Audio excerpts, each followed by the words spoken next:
Dia tidak bilang, Pak Jusman, wahai umat Kristen, aku telah menebus dosa-dosamu. Jadi Yesus dalam pandangan saya adalah juru selamat bagi semua umat manusia. Salam saudara-saudara, berjumpa kembali bersama dengan saya di channel ini. Bagaimana kabar kita semua?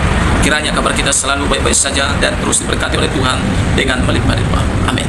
Di video kali ini kita akan menonton video cuplikan bagaimana ada seorang menteri yang bernama Bahlil menyerukan dengan tegas bahwa Yesus itu bukan hanya juru selamat orang Kristen, tetapi adalah juru selamat seluruh umat manusia. Dan beliau mengatakannya dengan penuh kepercayaan dan tanpa keraguan-raguan. Seperti apa cuplikan, langsung kita simak video selengkapnya. Shalom. Shalom. Ini rasanya belum Natal ini. Shalom. Nah, ini baru Natal. Assalamualaikum warahmatullahi wabarakatuh. Om Swastiastu, Namo Buddhaya, salam kebajikan. Yang saya hormati Pak Wakil Menteri SDM dan seluruh jajaran yang ada pada Kementerian SDM, ada Pak Sekjen, ada Dirjen Gatrik. Saya juga baru tahu hari ini Pak Dirjen Gatrik ini adalah Ketua Forum Komunikasi Umat Kristiani. Aku baru tahu Pak Dirjen.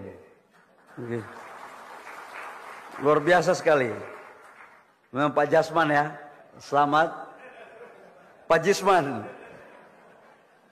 Yang saya hormati Pak Dirut Pertamina, Pak Komisaris dan seluruh direksi, Pak Ketua Panitia, yang saya hormati dan seluruh panitia, Bapak Ibu semua yang saya hormati, yang mohon maaf saya tidak sebut satu persatu. Pertama-tama, marilah kita panjatkan kita kehadirat Tuhan yang Maha Kuasa atas berkenannya kita hadir di tempat ini dalam rangka mengikuti merayakan Natal dalam keadaan sehat semuanya.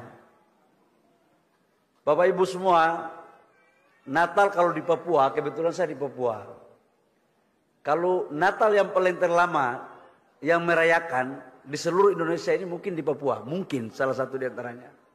Karena kami start Natal mulai 1 Desember, berakhir 31 Januari. Jadi kalau kami di Papua sekarang, masih dalam keadaan Natal semua. Damai semua, kira-kira begitu.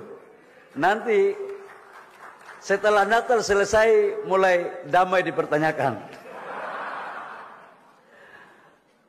Saya senang sekali malam hari ini bisa ketemu dengan Bapak Ibu semua, keluarga Kementerian SDM dan Pertamina yang sama-sama kita hadir di sini.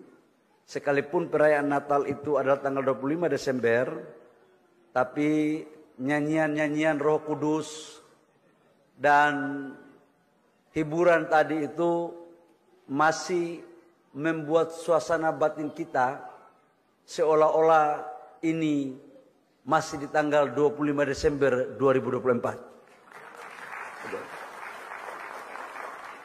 Saya sendiri pernah mengikuti Natal, bahkan saya sendiri menjadi bagian daripada vokal grup Natal sebenarnya. Karena kebetulan saya sekolah di Papua, di Fak-Fak di kampung saya, itu SMP-nya SMP YPK. Jadi Yayasan Pendidikan Kristen. Dan kami di Papua tidak pernah mempersoalkan tentang agama. Karena ada saudara-saudara saya yang Kristen itu sekolah di sekolah Islam, Yayasan Pendidikan Islam. Dan bagi kami menyanyikan Malam Kudus itu biasa-biasa saja. Tadi saya tanya sama Dirjen, Pak Dirjen, sudah nyanyian Malam Kudus atau belum? Kata dia, sudah. Aku pelanggaran kalau begitu. Berarti kok ajak saya di sini bukan untuk Natal, bukan untuk Natalan.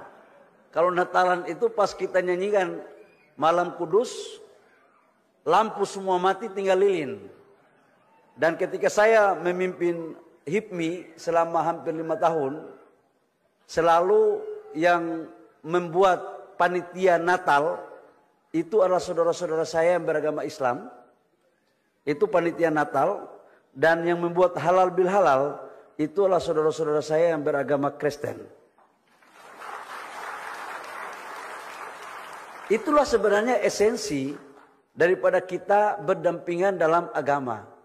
Dan esensi Natal, tema hari ini seperti, temanya mana? Wah, temanya kok sudah berubah ini. Coba temanya dulu. Marilah sekarang kita pergi ke Bethlehem. Sebenarnya ini subtema aja. Tema sesungguhnya itu Natal damai selalu menyertai setiap umat manusia. Jadi saya belajar agama Kristen 3 tahun, Pak Jisman. Belum tentu Bapak lebih paham Kristen daripada saya. Bapak Ibu semua, ini benar ini, benar. 25 Desember itu dikenal sebagai hari kelahiran Yesus Kristus, Sang Juru Selamat bagi umat manusia. Makanya mohon maaf kalau salah, tolong diluruskan para pendeta. Tadi satunya pendeta sudah pulang belum? Udah pulang. Ini keliru juga pendeta ini. Saya kalau tidak salah, Pak Dirut Pertamina, waktu saya SMP YPK, itu ada pelajaran agama Kristen dan wajib harus ikut. Itu kelas 2 saya ingat. Ketika Yesus, mohon maaf ya kalau salah tolong dibenarkan. Ini kalau salah itu salah guru saya, tapi kalau benar itu karena Tuhan. Kira-kira begitu. Dia mengatakan begini, ketika Yesus sebelum disalib, dia mengatakan bahwa wahai umat manusia, sesungguhnya aku telah menebus dosa-dosamu. Dia tidak bilang Pak Jusman, wahai umat Kristen, aku telah menebus dosa-dosamu. Jadi Yesus dalam pandangan saya adalah juru selamat bagi semua umat manusia. Itu kira-kira pelajaran sedikit yang saya dapat waktu SMP PK. Kalau salah berarti muridnya yang nggak benar. Tapi saya yakin muridnya benar karena jadi Menteri SDM.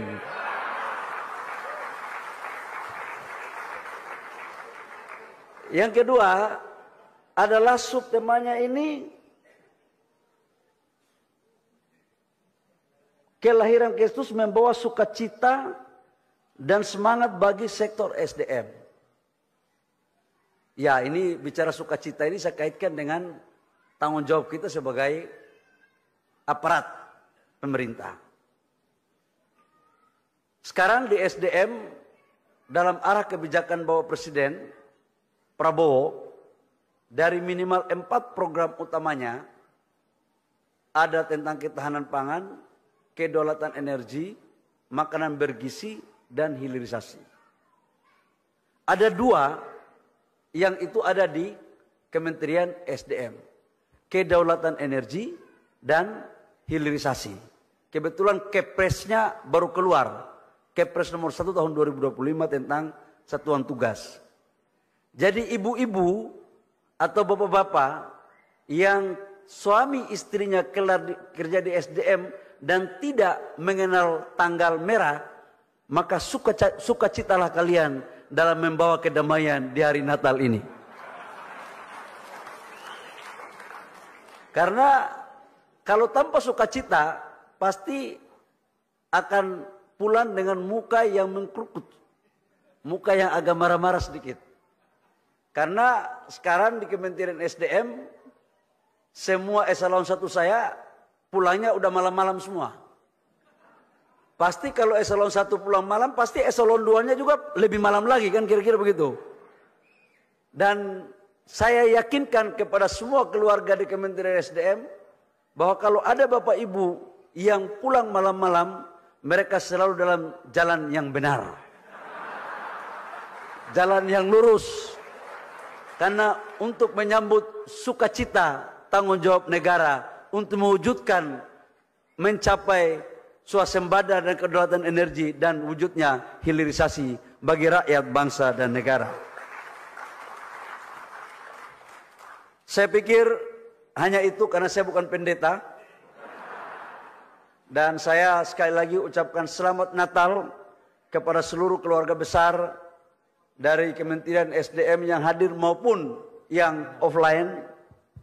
Semoga hikmah Natal ini selalu menjadikan kita sebagai momentum untuk bersyukur kepada Tuhan dan terus berintrospeksi kepada sesuatu yang belum benar mencapai kebenaran, dan kita saling mendoakan semoga kita selalu diberikan kesehatan, umur panjang, dan keselamatan dalam rangka pengabdian kita kepada rakyat, bangsa, dan negara.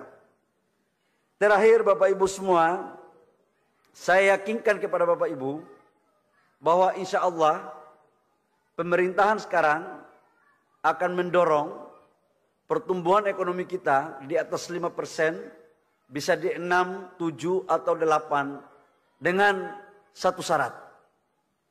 Ini khusus untuk Pertamina ini. Dengan satu syarat, lifting kita harus naik. Jadi lifting kita harus naik. Pertamina dan ESDM ini harus kompak. Karena ESDM yang membuat regulasi, Pertamina yang mengeksekusi regulasi. Jangan sampai Pertamina jalan kanan, ESDM jalan kiri. Itu sama dengan orang Papua bilang, latihan lain, main lain. Kalau seperti itu, kesebelasan kalah terus. Itu saya yakinkan kalah terus. Tapi saya yakin direksi Pertamina yang baru maupun yang lama dan seluruh karyawan Pertamina dan seluruh karyawan dan pejabat di SDM sekarang bersatu untuk menjalankan apa yang diperintahkan oleh Bapak Presiden Prabowo. Itu kira-kira yang perlu saya sampaikan dalam kesempatan yang berbahagia ini, dan selamat tahun baru untuk kita semua. Semoga di tahun baru ini kita sukses terus, semangat kerja terus, apalagi pendapatan tambah. Pasti harus lebih semangat lagi gitu. Jangan tanti M naik, tunjangan khusus naik, kinerja menurun. Ah, itu berbahaya. Nanti lama-lama kita dievaluasi semua oleh Bapak Presiden. Demikian, kurang lebihnya mohon maaf. Shalom. Wabillahi taufiq wal hidayah. Wassalamualaikum warahmatullahi wabarakatuh. Om Santi Santi Om. Namo Buddhaya. Salam kebajikan. Pak, terima kasih Pak atas ceramah dan khotbah Natalnya Pak. Karena itu tadi kelihatannya lebih dekat ke khotbah Natal bukan pidato Pak. Berikan tepuk tangan sekali lagi pada Pak Menteri yang luar biasa. Pak Menteri, Bapak Ibu hadirin yang berbahagia, Pak Menteri, kita sudah terhubung langsung dengan para pengamat gunung api Leotobi laki-laki lewat koneksi Zoom, dan kita akan menyapa bapak-bapak yang ada di sana. Selamat malam, bapak-bapak. Selamat malam. Ya, selamat Natal, selamat tahun baru. Selamat Natal, selamat tahun baru. Kami dari Jakarta menyapa dengan Bapak Herman Yosef, betul? Betul sekali Pak. Betul. Pengamat gunung api Leotobi laki-laki, dan juga ada di sana Bapak Bas yang merupakan penerima tali kasih dari salah satu gereja yang terdampak erupsi. Betul ya, Pak Bas juga di sana ya?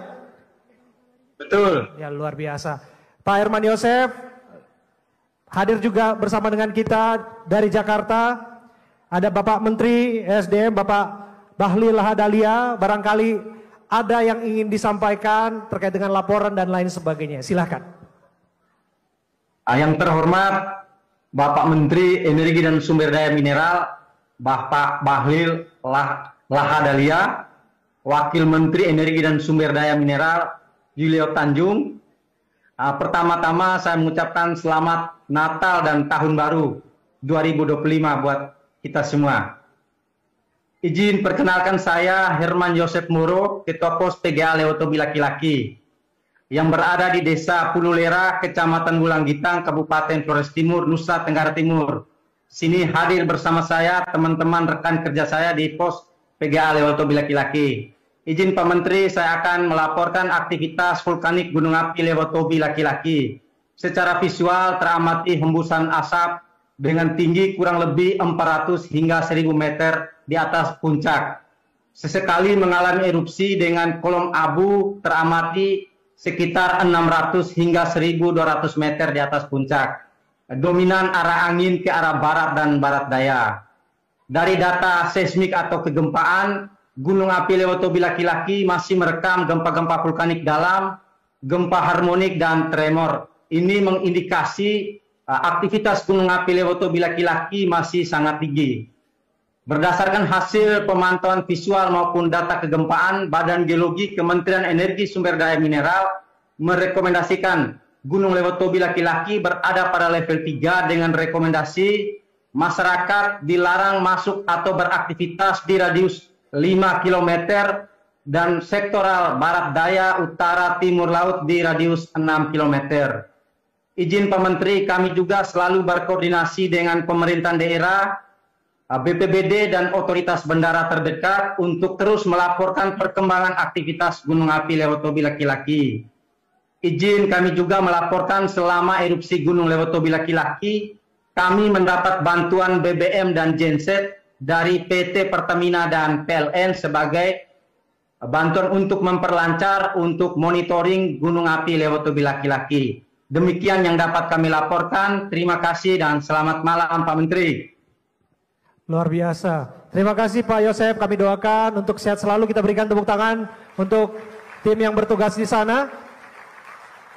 Langsung saja menyambung ya Pak Bas, perwakilan dari salah satu gereja yang terdampak di sana. Mereka juga sudah menerima tali kasih sebelum nanti direspon oleh Pak Menteri. Pak Bas, ada yang ingin disampaikan kepada Bapak Menteri, Bapak Bahlil Lahadalia? Silahkan. Selamat malam Bapak Menteri ESDM. Saya Barnabas, perwakilan dari Gereja Gemit Mata Jemaat Malboro, Kecamatan Bulanggitan, Kabupaten Flores Timur, mengucapkan terima kasih atas tali kasih yang telah diberikan kepada kami. Untuk Bapak Menteri ketahui bahwa gereja kami terkena dampak bencana erupsi, sehingga banyak masyarakat umat kami yang ada di pengungsian. Semoga keadaan ini cepat lebih membaik sehingga kami dapat beraktivitas dan dapat kembali untuk beribadah bersama-sama. Terima kasih Bapak. Terima kasih Pak Bas. Tuhan menguatkan dalam segala keadaan ya. Kita doakan yang terbaik untuk di sana. Dan langsung saja yang kami hormati, yang terhormat Pak Menteri menyampaikan pesan-pesan kepada saudara-saudara kita di sana. Ya, selamat malam kawan-kawan, Pak Herman dan Pak Bas dan tim semua di sana. Selamat Natal.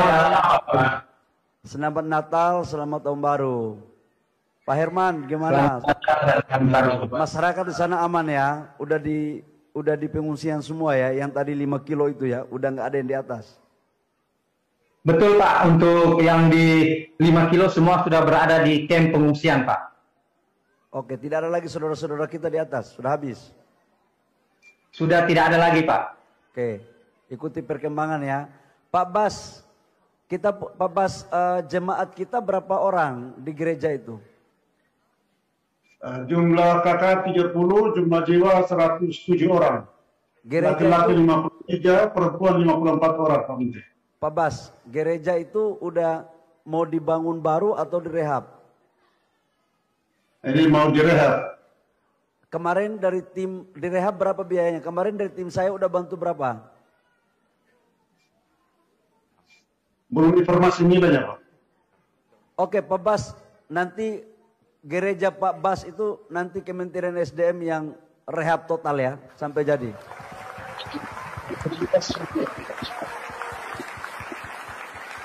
Ya nanti ketua panitia rehabnya nanti saya sendiri ya. Pak Bas. Oke. Ya, kuatkan jemaat ya. Ini anggap saya cobaan. Pak Bas ya.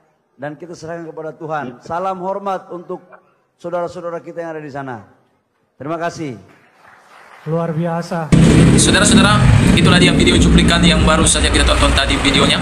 Bagaimana ketika seorang Bahlil mengatakan di hadapan para menteri, di hadapan para pejabat-pejabat, bahwa Yesus bukan hanya juru selamat orang Kristen, tetapi juru selamat umat manusia. Jadi Bapak Ibu, siapapun kita yang namanya manusia, Yesus itu mati di kayu salib bukan hanya bagi orang Kristen, tapi bagi seluruh umat manusia, supaya mereka yang percaya kepada Yesus tidak binasa, melainkan memperoleh hidup yang kekal. Dan itu jelas ada ayatnya dalam Yohanes 3 ayat 16. Dikatakan, karena begitu besar kasih Allah akan dunia ini, sehingga ia mengaruniakan anak yang tunggal, yaitu Yesus Kristus, supaya setiap orang percaya kepadanya tidak binasa, melainkan memperoleh hidup yang kekal. Dikatakan juga dalam Yohanes 14 ayat 6 bahwa Yesuslah satu-satunya jalan ke surga.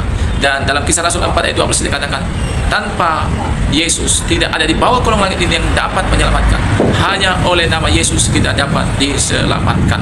Nah, kita sangat saudara kaget ya ketika seorang bahlil yang bukan orang Kristen menyerukan dan mengatakan bahwa Yesus bukan hanya juru selamat orang Kristen, tapi juru selamat bagi seluruh umat manusia. Mari kita mempercayainya. Karena apa yang dikatakan oleh seorang bahlil ini itu bukan perkataan dari dirinya sendiri, tapi memang itu adalah perkataan Yesus. Bahkan ketika Yohanes Pembaptis ada di dunia ini, dia dengan jelas mengatakan bahwa Yesus itulah juru selamat dunia. Ya, seorang nabi besar yaitu Yohanes Pembaptis yang berseru-seru di padang gurun mengatakan Yesus adalah juru selamat dunia. Nah, Bapak Ibu, dimanapun kita berada, siapapun kita, apapun agama kita, suku, ras kita, harus kita ingat dan ketahui bahwa Yesuslah juru selamat manusia. Ya. Jadi kenapa kita perlu juru selamat? Karena manusia telah berbuat dosa, Roma 3:23, dan telah kehilangan kemuliaan Allah, dan upah dosa itu adalah maut. Ya. Jadi kita orang berdosa ini harus punya juru selamat. Kenapa? Karena kita orang berdosa tidak akan bisa dikuduskan, tidak akan bisa selamat tanpa ada juru selamat. Makanya yang bisa menjadi juru selamat hanyalah Tuhan Yesus. Karena Alkitab mengatakan Tuhan Yesus itu tidak ada dosa di dalam dirinya, dia sempurna adanya. Bahkan seorang gubernur Pontius Pilatus mengatakan dengan jelas bahwa aku tidak mendapat kesalahan di dalam diri Yesus. Artinya apa? Yesus sempurna. Nah, teman-teman yang diberkati oleh Tuhan, mari jangan lihat agamamu, jangan lihat sukumu, jangan lihat rasmu, siapapun kita yang namanya manusia, kita harus punya juru selamat supaya kita nanti tidak berada di bawah hukuman di neraka, tetapi supaya kita berada dalam kehidupan yang kekal. Maka kita butuh juru selamat, hanya satu nama, yaitu Yesus Kristus. Teman-teman, kiranya video yang saya bagikan ini boleh memberkati, dan video ini juga boleh menambah wawasan kita. Tuhan memberkati. Shalom, sampai jumpa di video selanjutnya.